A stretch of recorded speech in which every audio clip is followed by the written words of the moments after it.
Okay, let's start. So, thank you very much for those that attending the course.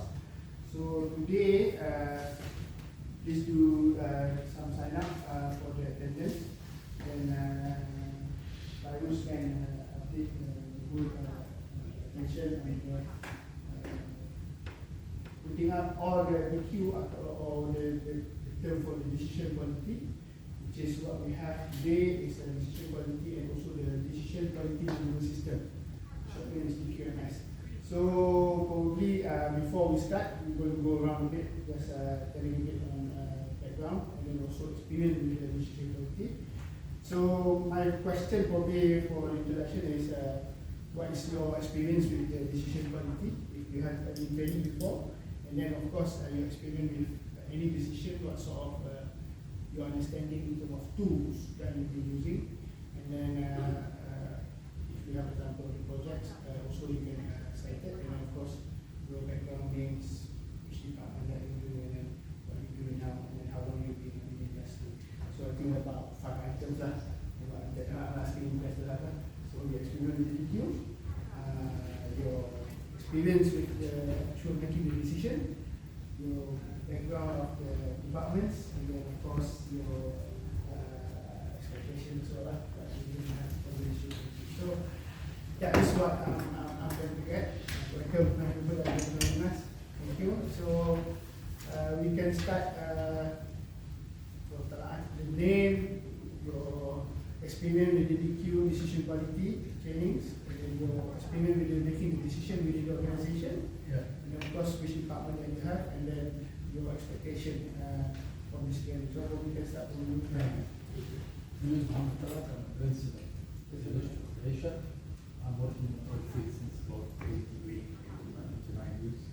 I work in 2 different companies. One. Okay. 4 or 5. Okay.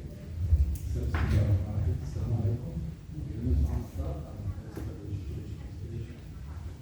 work in 2 different companies. One in European, one in the US. I do actually vegetarians. And I have no experience with decision quality for this first time, but my experience in decisions in practical, because I used to be a decision maker in operation, and I use the value of this case value data, but I didn't see. But just wondering, have you ever attended like project framing or probably what we call OPF, opportunity project framing? I think it was framing for the solution project across the list of companies. Yeah, and sometimes like when Chief Officer asked me, have you joined the decision quality? No, then why is it sent to you? Because I can't take good decisions. All right, thank you. So I think that's good. There we go next for the introduction. Yes. So good morning, I'm Iman from Exploration. So this is my 8th month since joining Petronas. My first job here. So I have no experience with this quality training. So you straight from university coming in? Yeah, first step from. So in terms of decision making, other like in my latest experience is doing in our project for the target criteria. Yeah, because of 2 problems. So I don't have the financial, but yeah, you get more. Okay, good. Okay, thank you. Thanks. Hi, morning. My name is Amir, also from the Exploration. In terms of experience, I don't have any experience in this quality training, and also first grad from university. And then recently I've been involved in TTT project, which is my TTT, and also I've been involved in several, also in PD decision criteria. So we need to decide whether we beat each other or we don't. That's great. Thank you. Okay, Assalamualaikum and good morning. My name is Irwan.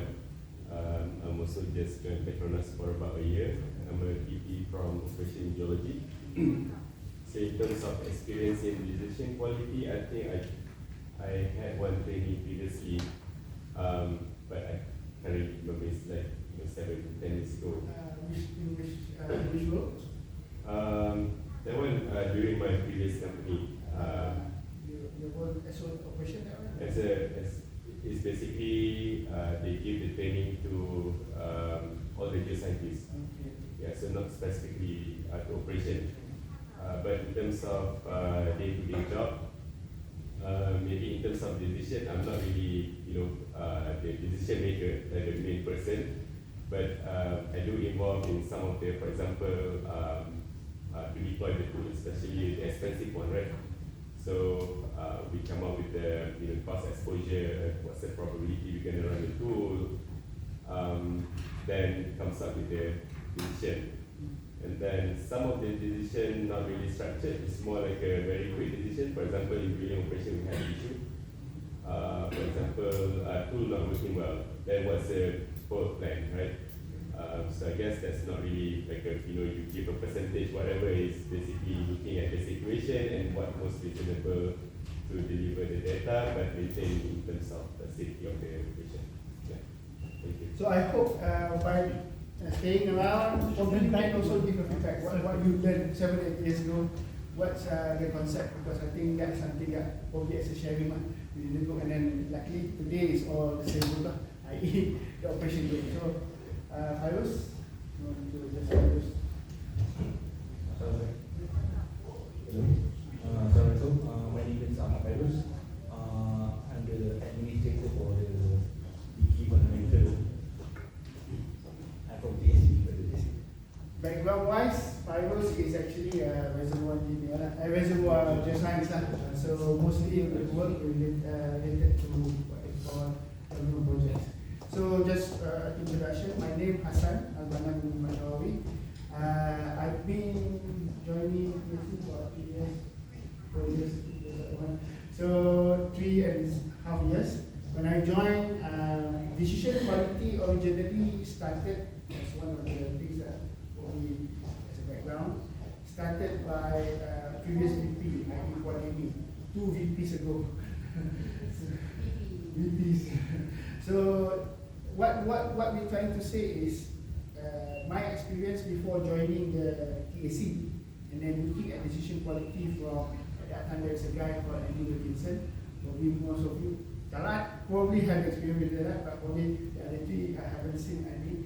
He's been assigned or been recruited by Andy as an exploration PQ, what we call SME. In a way, I have been trained in the DQ because Andy bringing DQ from 2014, 2015, but it was a different story. It's like just a matter of how you use the concept of 6 DQ elements in order for you to make a decision. The main focus is always have alternatives, always have a thinking to it. So in a way, it's already been done by you guys.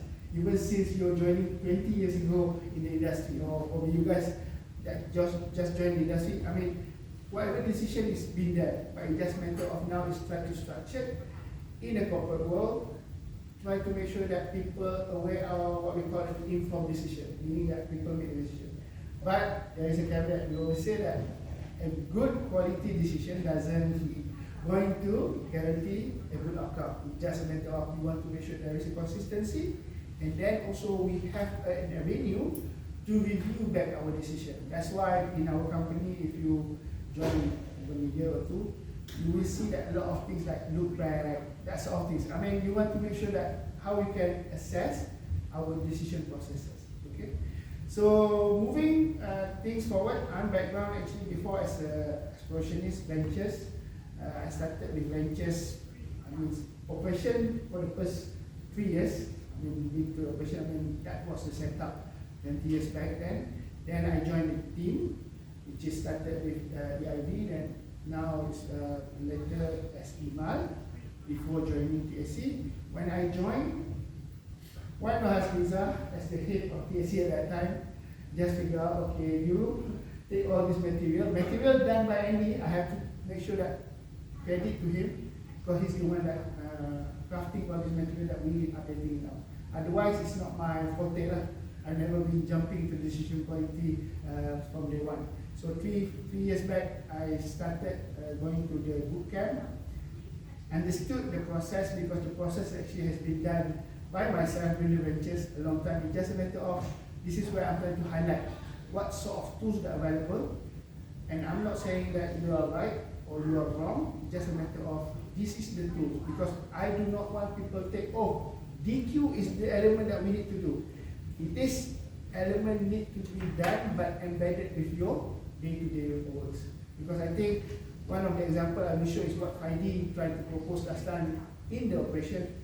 How you want to make sure that the data that you require is following IDA, I mean the guideline that you guys been doing. Because those are the boundaries that we have. Okay. So enough of some introduction of myself. For now, the DQ champion still Puan Aziza, even though she moved from TNC to EGS. Then probably quick introduction from her before I start showing some what is the outline agenda for today. Thanks, Hassan. Bismillahirrahmanirrahim. Assalamualaikum. Very good morning. First and foremost, thank you for coming. My name is Liza Kasim, in case you don't know me. Or for short, you can call me Liza, Kak Liza. I think They know I'm you. no alien to you. So, leading EGRS now. Previously, I was the head of EC capability. EC has three components to it: the assurance, the governance, and also capability. So I was leading the capability section, which by default, following the departure of Andrew Wilkinson as the DQ specialist, puts me into becoming the DQ champion. So prior to that, I was leading the geohazard section under genetics. Similarly to you guys, you don't have, practically we don't have the avenue to basically make a call for decision. But in geohazards, which is very much related to safety, whatnot, and very operational, I do have influence over people making the decisions. So learning the art and science of DQ has helped to put clarity in what sort of values and trade-offs that we need to make sometimes. Like you mentioned just now in terms of cost, whatnot. So having the understanding of the fundamental thought process that is essential in making the right call to make a better decision over good one. That is important. I go straight into the context now, since that there are not many of you anyway. So, like Hassan mentioned, the DQ journey in exploration actually started way back in actually 2012, 2020. By then, VP of Exploration for Emiliana Rice Oxley. But come 2019, she wanted DQ to be embraced as a culture within exploration. So she set up a task force to do the necessary, that is to put a contract in place to hire the DQ specialist, which is Andy Wilkinson. I think not many of you know him. So over the COVID pandemic time, he was hired, so he couldn't come over because of the restriction, the travel restriction. So he ran a lot of online courses during that time, and I think many people actually attended that because there wasn't much work to do anyway at that point of time. So those who are like operational base, who often go to offshore, you're stranded at home most of the time. So people attended these classes. However, when TAC introduced project training to succeed the kickoff meeting in 2023, we feel that we need to basically upskill the masses, the exploration masses, basically to at least have some fundamental understandings of DQ. And hence we were running fundamental DQ training ever since. Like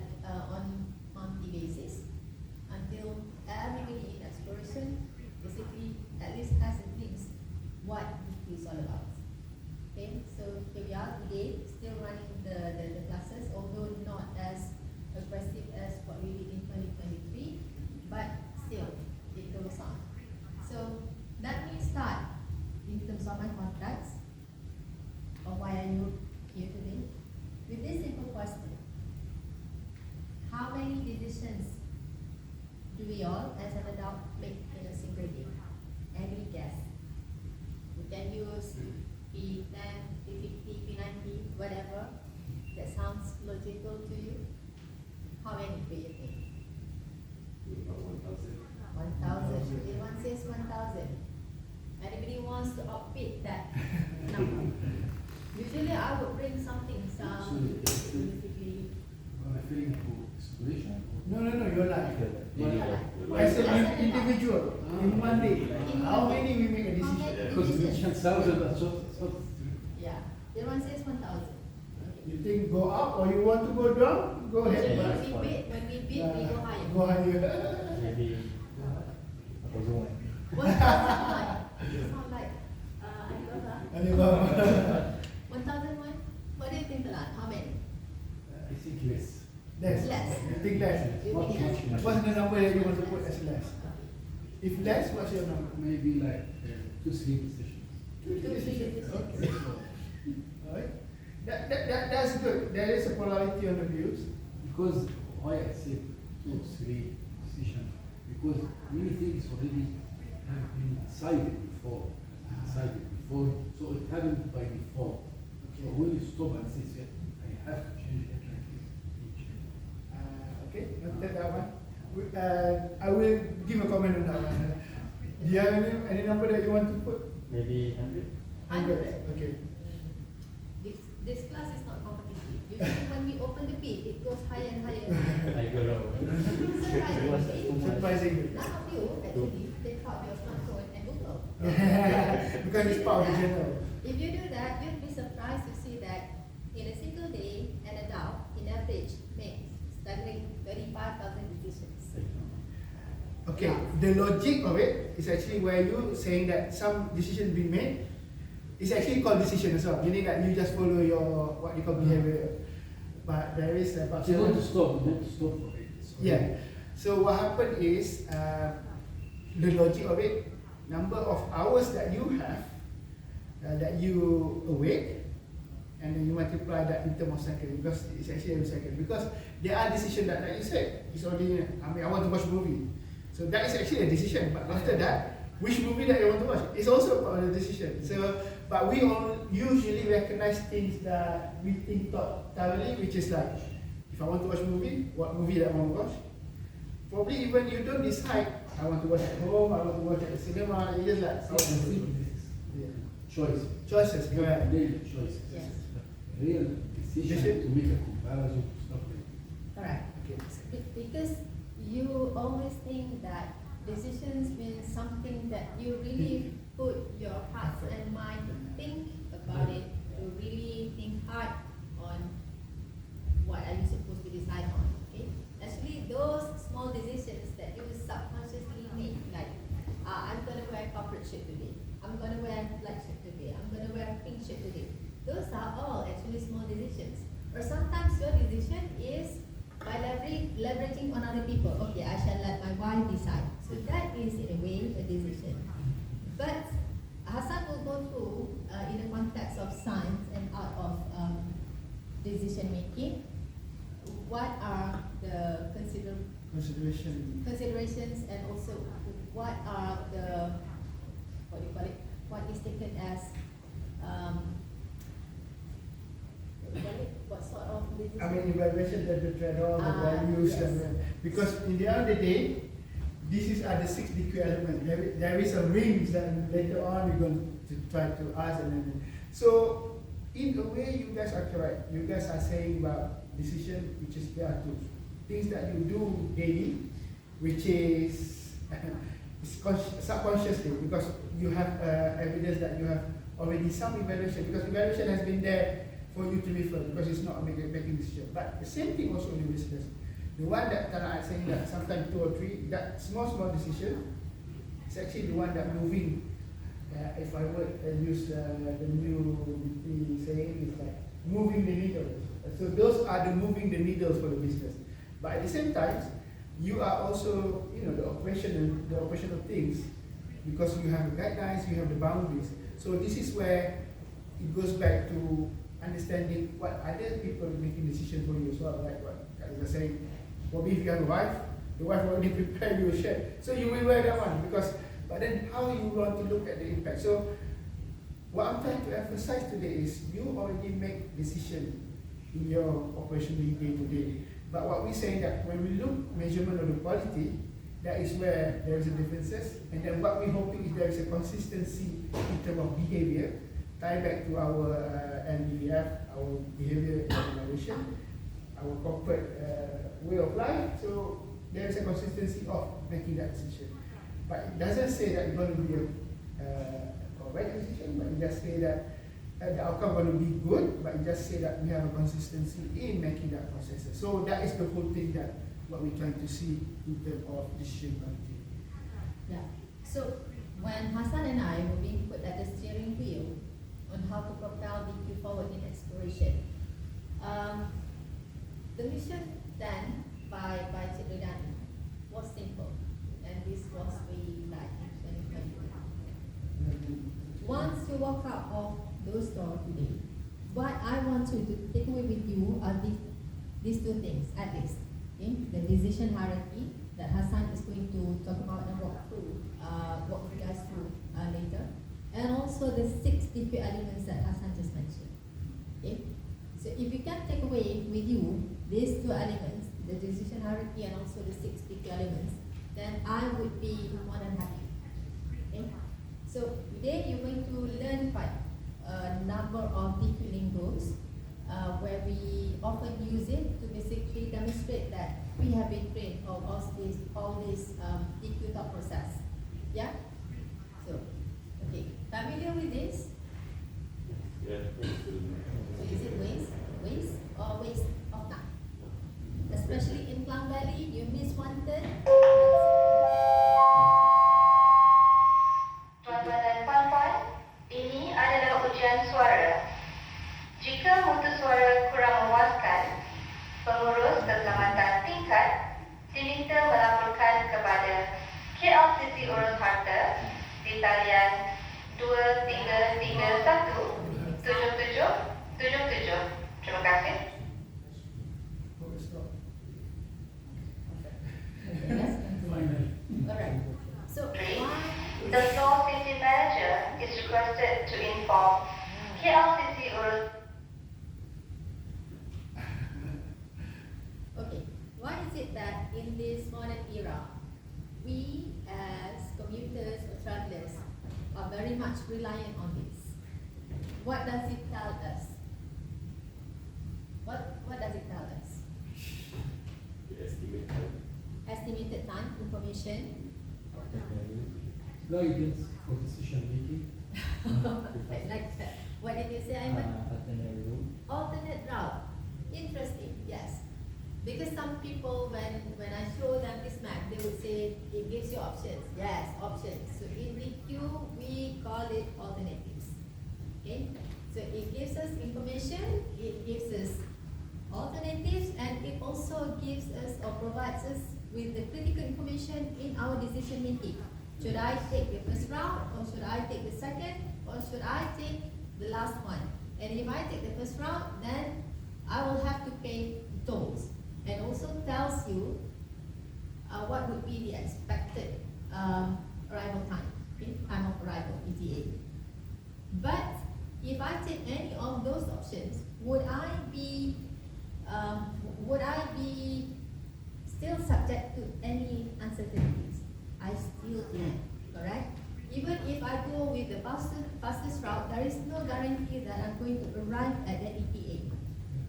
If let's say suddenly I stumble upon, not me, but maybe other commuters stumble upon accident, that will slow myself down. So there is no guarantee that whatever decisions that you make, like Hassan mentioned just now, good decision does not guarantee good outcome. So today what we're going to learn from Hassan is the art and science of DQ, so as to facilitate us to make better decisions over good one. Making good decisions over bad decisions is somewhat straightforward, easy peasy, but making a better decision over a good one, that is where your acumen in terms of all these attributes will come into place. Okay, so that's about it in terms of the context. I'll pass the floor back to Hassan to continue. Have a fruitful learning. Thank you, Kaliza. So I think now this is where probably the introduction of the science of the decision quality. So I think why actually we're doing this, I mean, in Exploration, the key issues that we have is there is expectation gap. Like you mentioned just now, you're not decision maker. That's what you're saying, right? But actually, you are part of the decision maker by helping do the evaluation for the decision maker to make that decision. But that is where the gap is. I mean, how many times have you guys operation? The well owner say that I want to go all the way to my proposed TTT. but operationally, safety-wise, things can change, which is make that you guys need to give that assessment. So that is the key issues that we have in organization. And then I think this is also, if you go to life, I mean, like just mentioned this now, if the wife say you need to wear this one, your expectation is different. So that is the gap. And then that is like in Malaysia lah, boleh bawa gaduh. So it can bring you to a quarrel because you know a shared color in the life. So that is the issue that we have in organization because there is an expectation. I mean, yesterday from the top, our EC, Exploration Connect also, that is the expectation. We need to drive down the cost. We need to make sure that our turnaround, our efficiency is good. But there are things that are going to happen which is what we call unexpected. So how you want to manage that gap and then how you want to mitigate. So that is what it's all about in the decision making. And then I like what Tala mentioned. There are things that you make because there is a guideline that been there is experience there. It's just easy. But sometimes the one that you do daily can be turned out, oh, when I make that decision, it doesn't come out as expectation. I mean, there is issues. So those are also the expectation gap within our internal structure. Not just within, let's say, you are the GOG. You are within your internal structure, plus also with other structure, which is probably the ventures team, or it could be the development team. So that sort of things that actually still might happen. So in making better decision is, the key that we have is uncertainties. So that uncertainties is actually the one that everyone is trying to address, predict, and then they're trying to anticipate what's going to happen in the future. There are times that it can be done because, you know, things are normally as expected because it's like day-to-day sort of decision. But there are things that are probably not expected. I mean, for example, something a bit different. I mean, if I take the example of your guys, well, HPHD, which one is going to be? Is it the pressure or is it the temperature that going to impact you? Because there is a different things that you need to choose. Like I mentioned during the previous company or the service provider, what tools that you want to have. But then, what is the trade-off values that you have to? Or sometimes we are looking at the values. How much is improvement that we can do? How much is actually impacting on the values? Because one example in scientific processing, you can have the good imaging, but how much that one impacting in terms of our resource volume that we have. So that is the sort of thinking that we need to have. So this is probably where the business decision quality is tackling that particular issues that we have. So decisions seldom come ready to be made. When seldom come to be ready to be made, here means decision usually you have to think of through that, because business decision in our organization there is a governance process, there is a committee that you need to make a proposal and pitch your ideas before decision is made. And then this is where we want to make sure that it's shared with everyone. This is where if our business work is the alignment between the departments. I mean, you have explosion, you have GS, you have ventures, you have PS. How you want to make sure you works and then go for the common goal. I think that is the wording that we have. And then if you look, what I'm saying is, oh, that is day-to-day decision, that is the day-to-day work that we have. But not surfacing this one, that what can happen as organization and efficiency. That is the issue that we try to address. And then sometimes also you need to understand there is a drawdown to it. We can improve so much, but sometimes the efficiency will be stuck at that. And then people need to understand that also. We cannot improve further because probably that is our limitation, because the trade-off, it just doesn't worth to pursue whatever the improvement that we want to have. But the good thing about it, you all as organization in our cultural belief speak up and all that, you have that option to do that. Yes, you have a question? I would comment on this, speak up and encourage to act during the sport. Usually, I notice most people that we see something, okay, we have a comment on this. Maybe very similar, okay? But because someone make a plan for some decision, I can give an example later. And everyone follow it. So when I look, oh guys, I was talking as example the core, too early meeting. Just 1 meter something will have centimeter of shade, it's too much. You just go down and make this as a mark. Okay? No one like, oh, everyone likes idea. Yes, that's good idea. What's that? Everyone likes that. So one of the consequences of group decision when open for discussion, if everyone is a bit reluctant or sit back like this, why? So that's what we need. Courage, speak up. The cultural belief. Yeah, this is a very challenging one. Because it may be very basic. Just someone raise one idea. Correct. And it's not, my idea is also not like super technical. No, it's just simple. Like this, you set one code of $2-3 million and stuff like that. This is one, because like to be able to be a good decision maker, you have to be The culture, competence, yeah, confidence, and this will come from experience. Right? Some people have the experience, but didn't have the confidence. And also the learning and the ability to accept. I mean, that is true. That's why I keep saying also in the decision quality, it's not just the decision part, there's a behavior part, and then there is a knowledge part, the capability part. That's the thing. But this is where, as a fundamental, we want to make sure the lingo that we talk, you can address. And then also, this is where also I'm trying to encourage, especially people that doing the works evaluation, there is no harm in our organization, by definition of the cultural belief. We can speak up, we can challenge, because that is what we should. In the HSC, if you want to stop, at any level you can do. That is prescribed. But whether people doing it or not, the courage to do it, that is something that we need to promote. But I agree with you, Talat, and then also for you guys that just joined, that is supposed to be a culture. I mean, HSE always try to push that culture, and then also, of course, in the decision also we push the culture. But the only other thing that you need to have, that you can open up with looking at the all options, alternative that you have. But once you converge back again into a decision, you're supposed to support whatever decision that we make. And then another issue that we have is on the outcome. The outcome sometimes, that is the way, when the outcome is good, everyone want to put their hands on that, because okay, even I have my tears a bit on that. But then if the failure, everyone run away until the only owner that you have to do. That's why you prefer silence. Correct. Like this is why I think if it happens with some problem, why I talk, why I express this, just keep silent. If it's okay, everyone knows good. And then I put my tears, I There's something okay. have put that. I use this, they don't agree with like, but the idea is that the main concept is to speak out, express your point. Correct.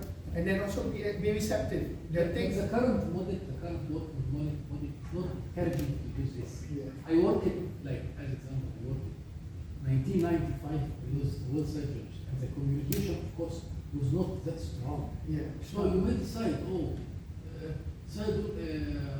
said Kajan said at this time, it's not working. I'm trying to call my manager, he's not responding. I'm in the desert. No communication, no connection.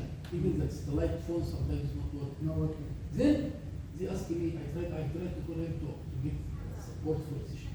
Then no one at all. So in this case, I'm on the right, I am representing or working as Exploration General Manager. Then I tell them, okay, rerun again, try again. This is my decision. While I was like 25 years old, no one here, everyone like 100 group, okay, and every team 10 to 15 group, a lot of communication, WhatsApp, we see the data quality may be bad, oh, it's okay.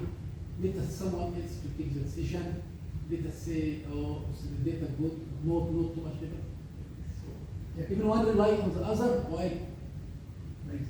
And if we genuinely started like this, after 10, 20 years, I saw the upgrade of them, similarly the same.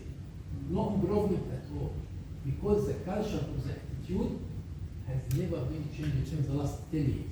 You just follow like coordinator or secretary, spend 10 years, it's the same guy. That's it. What you're saying is actually that is the expectation, that's the gap that you have. Yes. But the gap addressed by the science, which is making a decision, but also the individual, which is actually how the behavior and all that. So that's what, as an organization, also the behavior is being tackled by our cultural belief processes. I think that's been updated. So I hope, technically, what we have in the DQ, we want as an organization, Exploration at least, understood that this is the elements.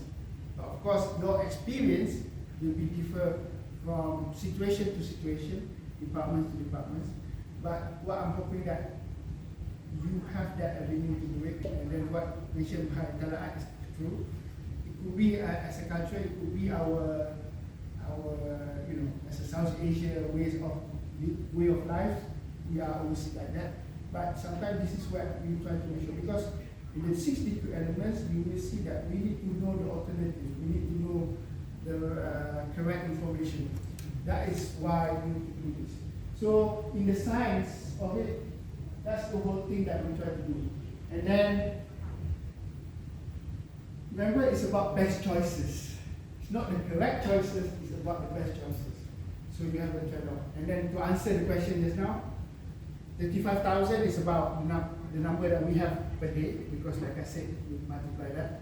But in the one of the journals saying about 322, an adult actually making what we call significant decision, where you have to think of like I've said that if you eat, probably eat is already a decision given.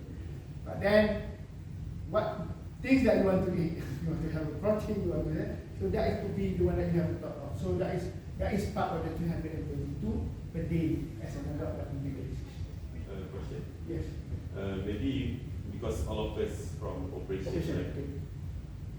you as a background as exploration geologist, can you give one example of what kind of big decision in the exploration team made? For example. For that, probably I give you probably for you guys to understand, because I started as well as operation.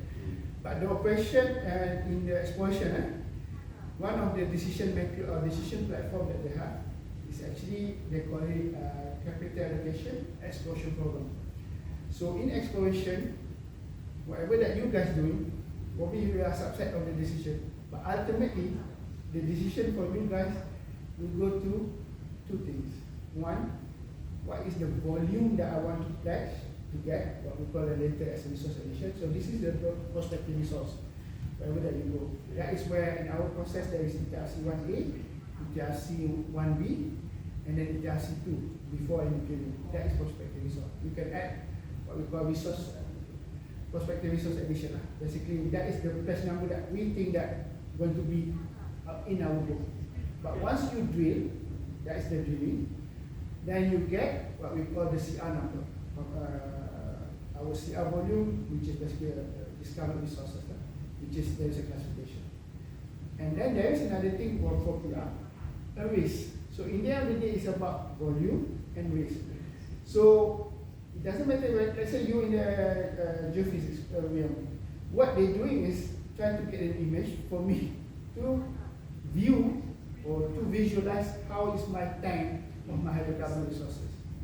The only thing that we're moving forward now as an exploration is not just that, there is other businesses. In our MFT, 50-30, there are 30 other businesses like carbon captures, and it could be hydrogen. The one that we're also looking now is probably also geothermal.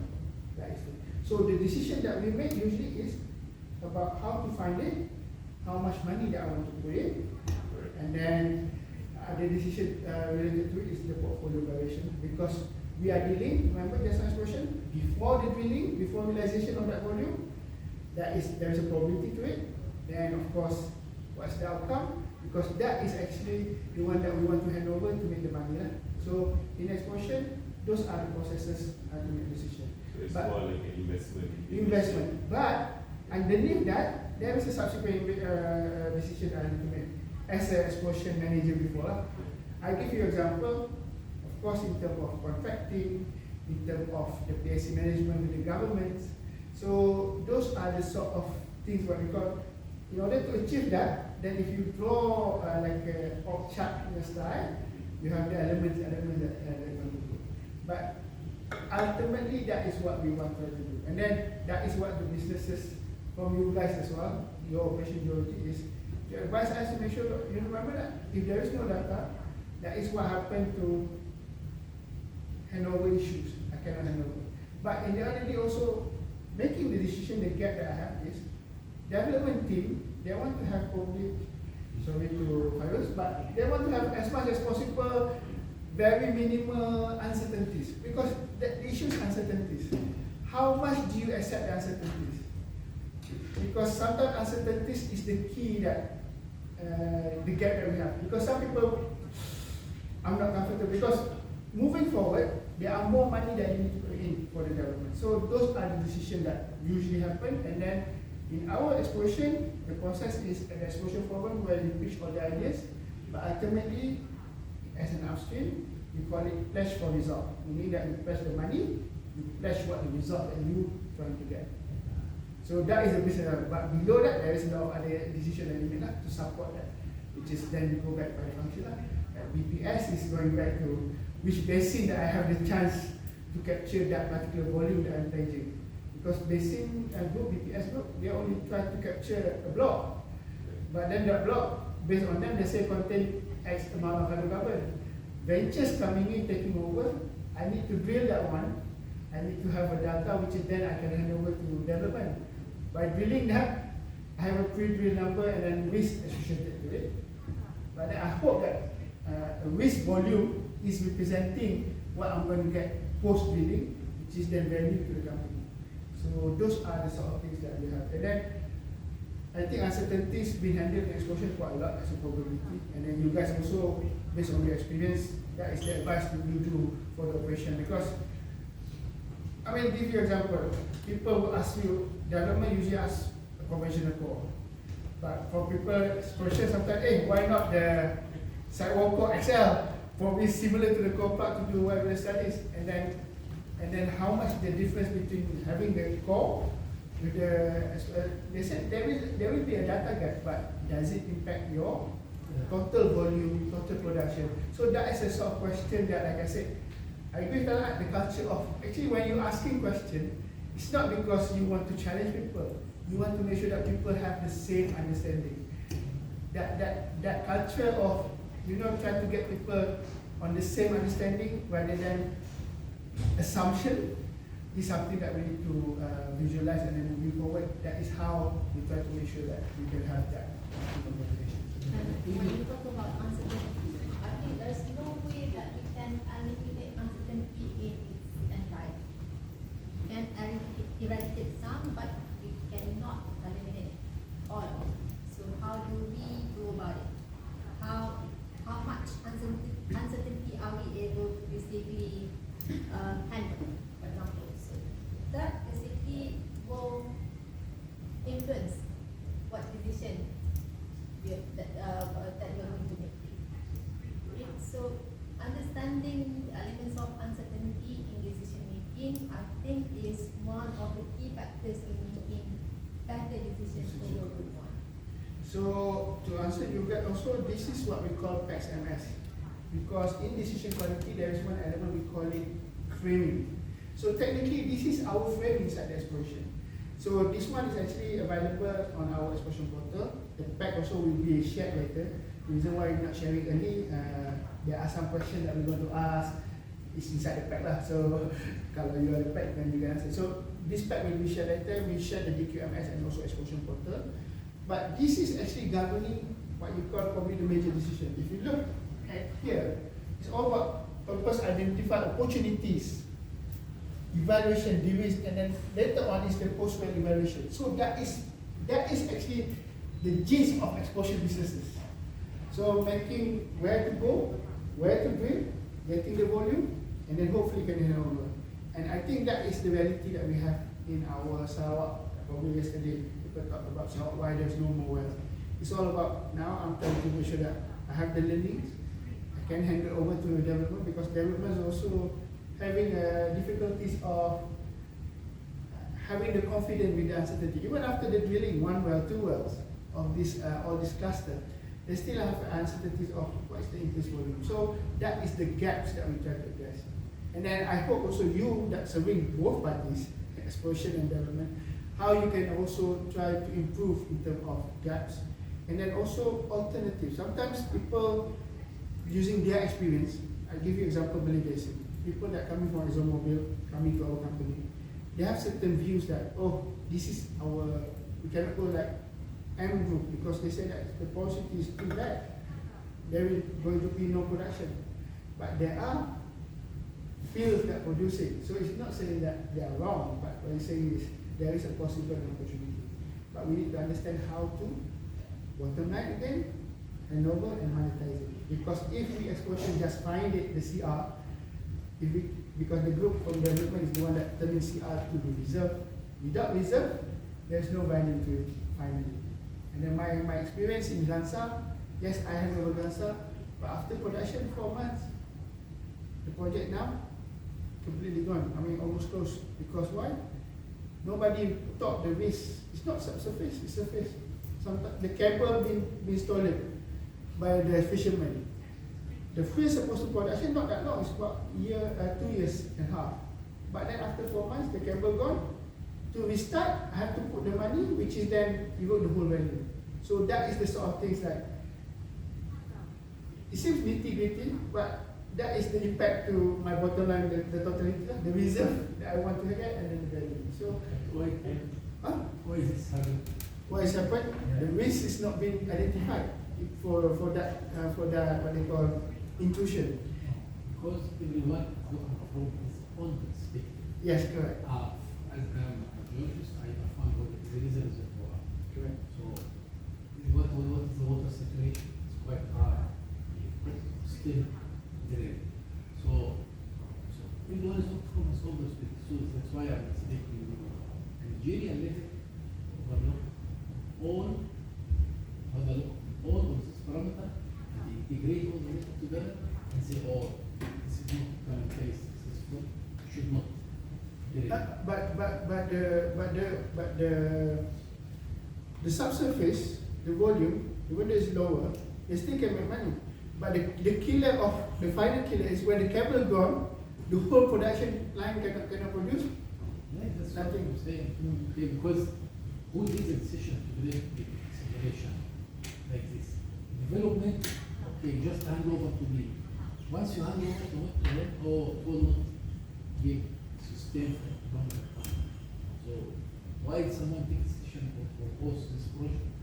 The other guy should sit together and decide. You meet reality, high water situation, will not survive. But that discussion actually happened. Yeah. The early one, because when I did Gansa, Yeah. we bring the Hayati group from the PED together. Yeah. What the data acquisition Gansa 2 is for the development. The only things that, like I said, is the segment 2, which is even after a while, Gansa CR has been converted back to PR. That is the decision from the government. But of course, like I said, we do all the models. There is a limitation.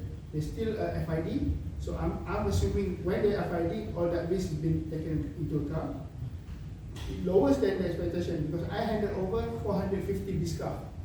Development FID the project at the 250 discard only. But they say still working. It go down, they're still working. But the only thing is everything must be perfect. Even the feed process, everything done. But the final killer for that well is probably the expectation pre and post is less for the 2 wells, Gansa A3, A4.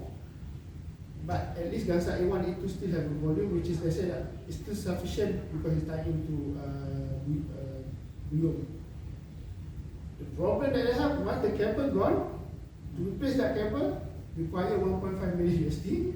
So the whole value, even because that value project is only about 3 million for the FID at that time.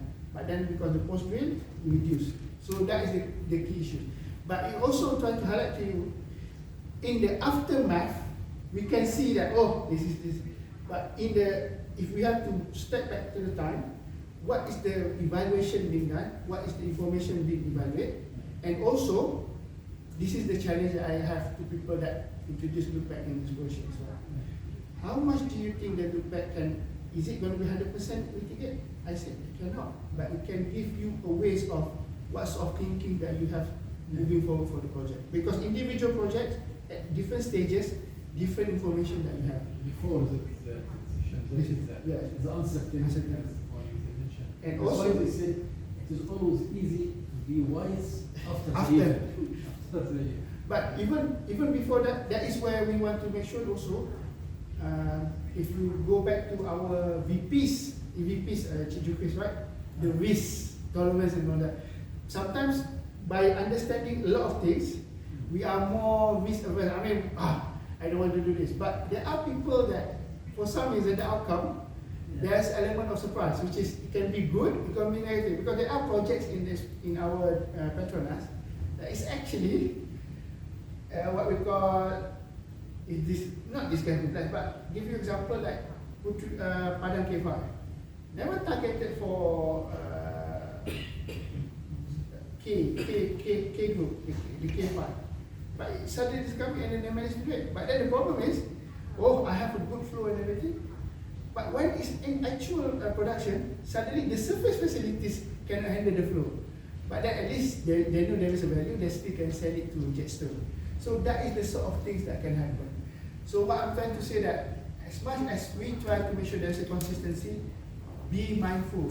There is still element of what we call uncertainty after we do all the evaluation. Because sometimes people, especially in the realm of engineering, they thought that if I put that number is the one that I have, which is actually that. But what we try to say is, as much as possible, we need to converge into something that manageable. Because in exploration, it's about diverging. Make sure that we know the options that we have. Okay.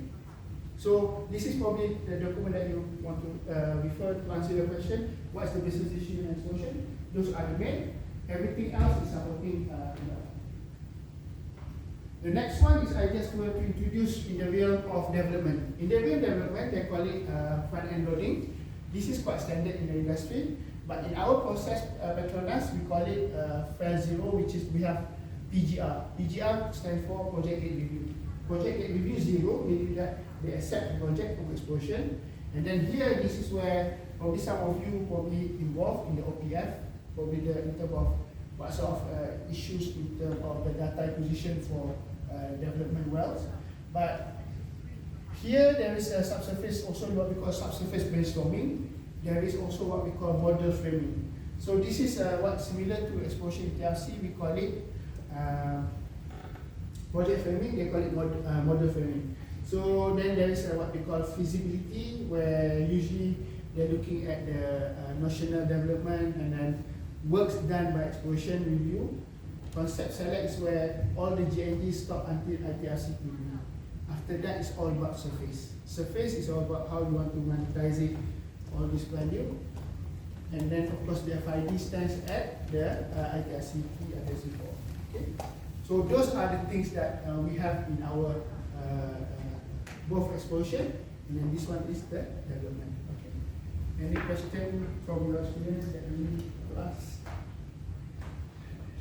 So those are, but you are the one that's supporting the subset is, once the project sanctioned, the drilling, that is when you're supporting it. How you want to create in terms of the data acquisition to support the surveillance, and then how do you want to confirm the development, because some of the development well can be development count appraisal, which is there are certain data they want to update their model. Because in the development realm, it's about modeling. So technically there's a static, there is okay.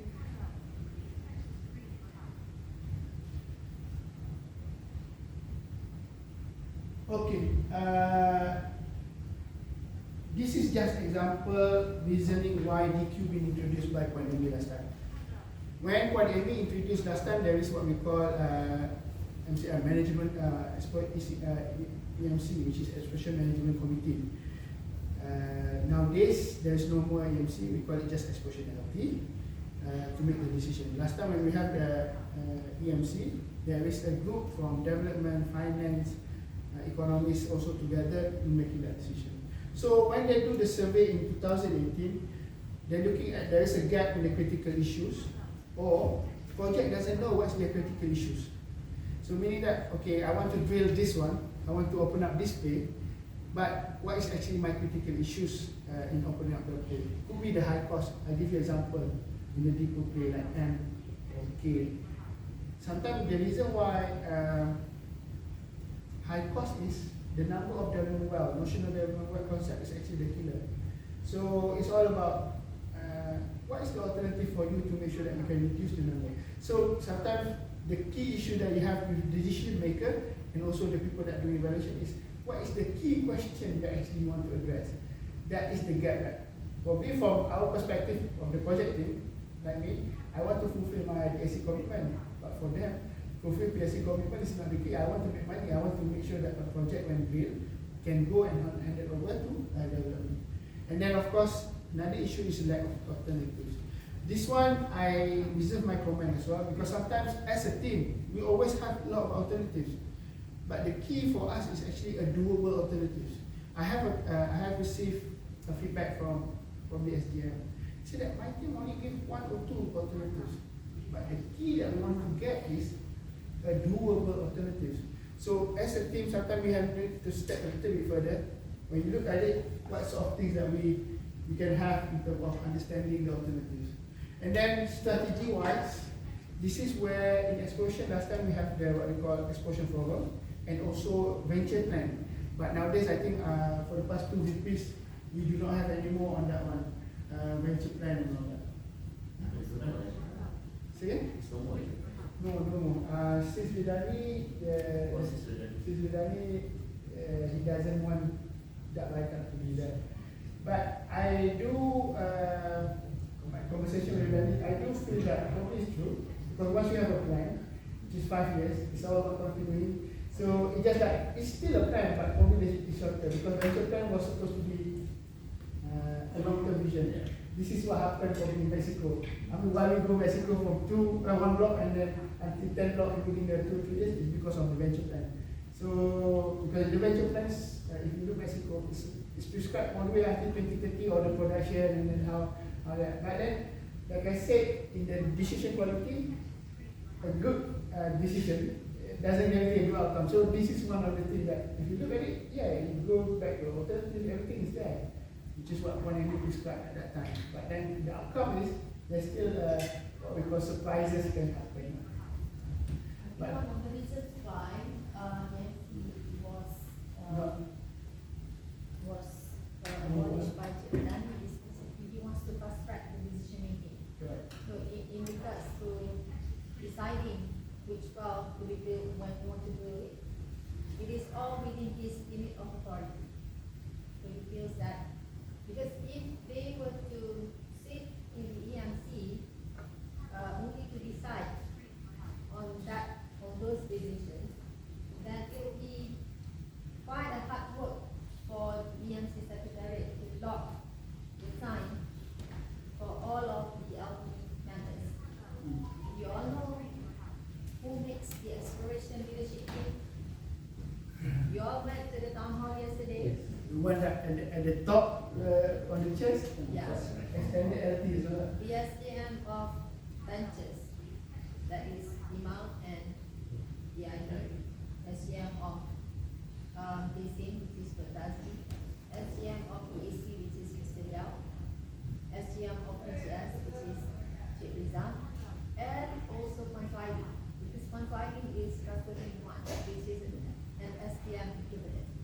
So these people, Custodian. custodian 1. There's a custodian 1, which is custodian 2 SDM in the equivalent. classification. She's presenting Assurance. assurance. Assurance, yes. Because that is, yeah, everything is to be sure. Yeah. Okay. So these people mix up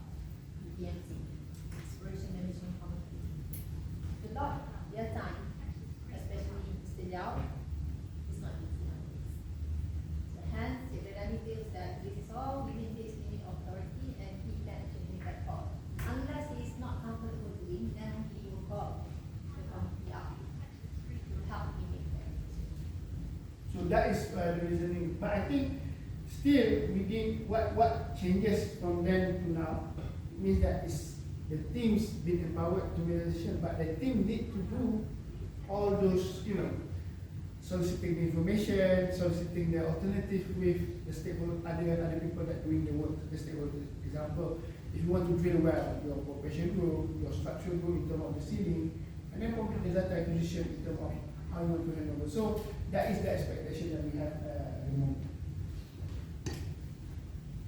So in terms of because all the conversation approval tend to take about exploration, but how about development? Is it go through the same process that require? Yeah, I go back to the PGR just now. This one. This is the management system. I mean, upstream project management system for the development. So what happened is, if you look here, decision making still they use a committee rather than a single. Exploration now becoming a single person, which is have the LOA. But here in the LOA is still a single person, but it requires a committee. Call it project gate review 0, project gate review 1, project gate review 2, project gate review 3 or FID, and then of course PGR 4, which is the execution. This one of the committee and the development. They got in the development. So development there will be usually it's chaired by CEO PCSB lah, which is Puan Hasla.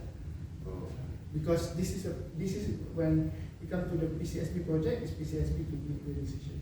But then of course there's committee. My understanding now, we used to have what they call NPM inside it, but NPM now also give it back to this committee. But then there is a process where they call it under the PSC, you meeting up the host authority lah.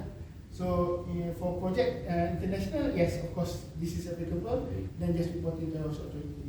So this is what happened, and then you can see that the output or assurance that they need to do lah in terms of technicality. And then of course when there's a starting model, it involves many parties inside. So that is the process that we have for that. And then I think since you mentioned about NPM, perhaps it's worth noting that up till beginning of last year, NPM was still part of upstream. Now no. So they have parted from upstream. They are on their way now. I think I saw they were not under upstream since many years. No. but they still the committee for the development project. They still the committee. Yeah, what you say is it ITRC what? I mean MBM, right? It's not related to upstream at all. It's like specific, it's like different entity under the government. That's what I understand. In a way you are right, but in the structure Petronas, they always under upstream. Under upstream. Because Cik Jukris, then underneath, then the NPM still talking to the what they call Cik Jukris, upstream. But then still beginning of this year, I'm not so sure it's related to anything, but they split up now.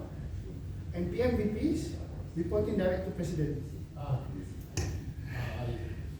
Because last time our intention is all the upstream activities, we have the two levels. One is as operator, PCSB, another is as a host authority. Which is sometimes if I'm PCSB, I cannot influence my partners. I say, hey guys, you told them do like this because I have the. But nowadays, that's why NPM say. But then that's why also probably you will find out that NPM might also behave a little bit tough to us as well. Right. So that's why sometimes at the beginning of the year people also have the discussion is why NPM challenging this because you know if you are SKG 9, you are SKG 9 in China, you are SKG 9 in NPM. But behavior wise, yeah, there is a certain thing that change because our frame governed also by the limit of authority. So the limit of authority change. So I wonder how many field scientists in NPM? NPM last time data 170. RPM 170. But totality of SKG 9, I mean I'm giving a rough number based on this dengan it's about 800 something. Close to 9. But then there is a split where people go to MPM, there is two groups lah, MPM and then WEX. And then of course there are some people also still sitting in CND. And then also there are people that sitting in PCSD. 20%. 10-20% MPM plus CND lah. CND also another outfit, but then using our subsurface.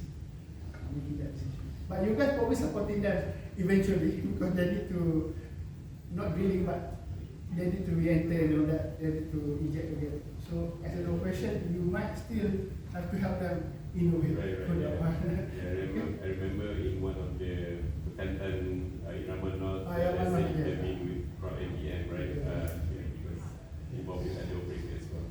Okay. So DQ thinking, what we try to make sure that, I think if you look at it, you will say, oh, it's common sense. Yes, we try to make sure we structure the decision problem for clarity. And I think I relate back to what Kala is saying, clarity, also there is a stages lah. Exploration, after everything been done also, yes, you have the clarity, but sometimes you have to remember the timeline lah.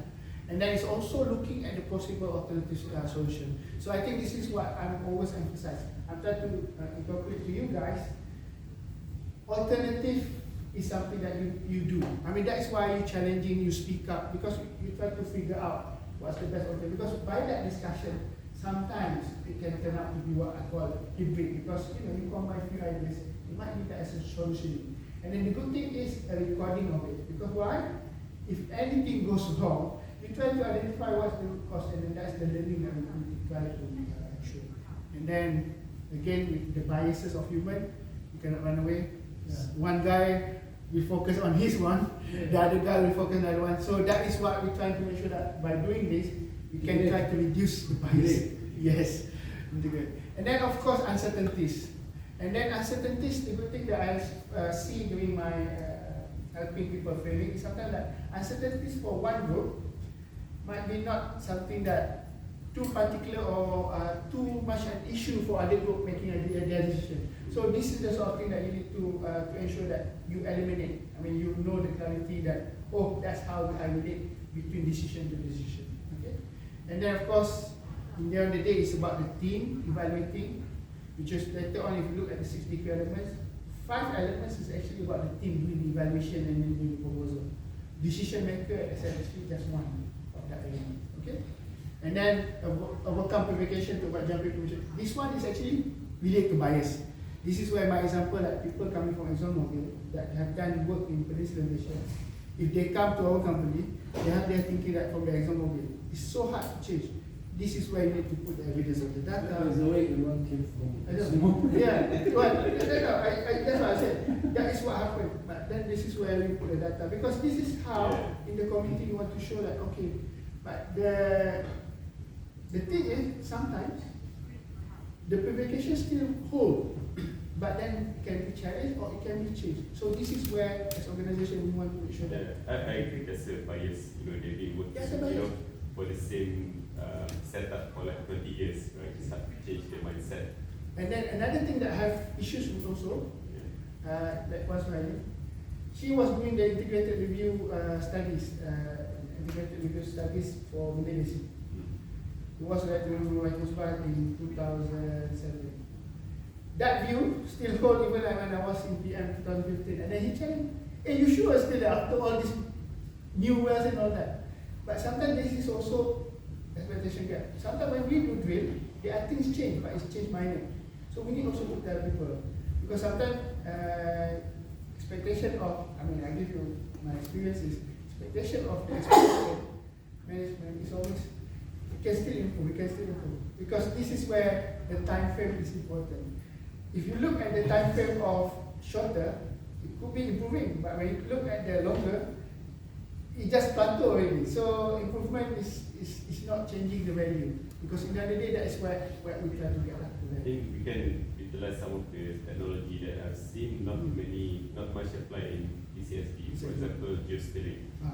I think the new Exxon well currently they're targeting like very poor quality rock, like you don't see anything on the camera, but they commit to do geosteering, in hoping to have KH, right, and then deliver the production rate. I think that can be applied apply to any like, you think it's a poor quality, yes, with the single penetration, but you can maximize the exposure on the whole. exposure, right? So yeah, you can reduce the amount of well, but at the same time you can have protection from that. In the decision quality, Yeah. how you want to convey that information Right. and convey people. Yeah. That is the bigger, because I tell you the truth, sometimes proof of concept done. Implementation suddenly is a full bag. You already did this shell class wells. You could have some shell class wells that we did this. Just Still shallow level in a low quality facility.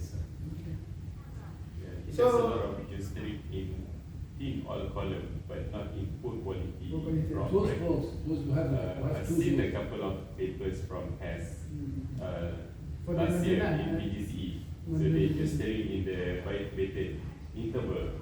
It proved that they can meet the production expectation even more than that. You see. And then in the spirit of the decision quality, looking at the alternative, we try to off-probe also. Right. Sometimes that is the evidence that's successful, but you want to know also what's the evidence of that. So this is where the value is. In the other day, I agree. You do so much evaluation, you can convince as a group to one decision, but that could be an open-minded that you need to have. It could be successful. Sometimes success above than what you predicted, but then sometimes it's like you can have the difficulties.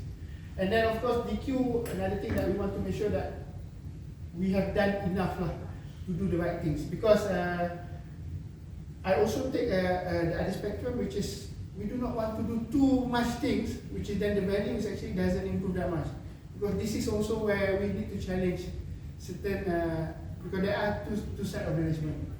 Side of management that pushing you to make the decision quickly. There are side of management that don't want to make the decision yet. But then you do the study, So that is the balance that we try to get. Because as a business, time is essence for our decision. And then we want to make sure that this is a process that repeatable. There is an objective, structure, and means and tools that you can use. So again, like what Kak Iza said, going out of this course, I'm expecting also you are familiar with what we call the decision hierarchy in the shape of triangle, and then of course another one is the decision quality elements. Because a lot of things that you guys been doing with the partners within internal decision tree, I think there's a lot of things that you guys will see that. So that is the tools for the decision making. But it's just a matter of probably we go back to the basic. I'm saying that the basic is actually the classification of the decision. Okay. For break, before I go to the science of this one, probably can go for the break. 10:59, so probably 10-15 minutes. There is a food being there. But this one is actually the science where the originating of the whole decision quality later. Okay? Ada dah kan tak? Ada. Okay. Probably you can just have a break, then 10-15 minutes.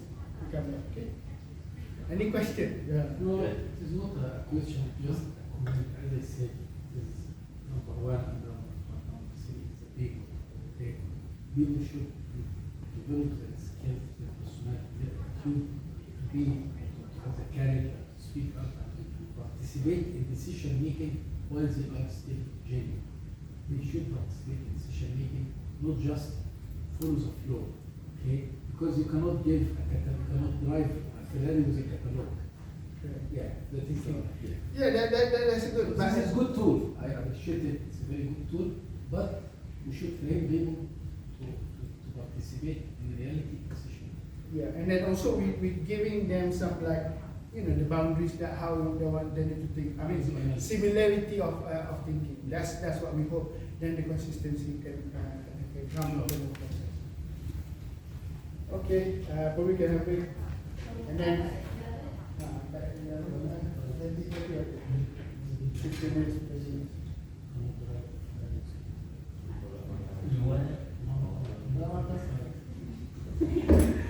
I can go Ferrari. 2032. I can go Ferrari. Huh? I can go Ferrari. Lancer,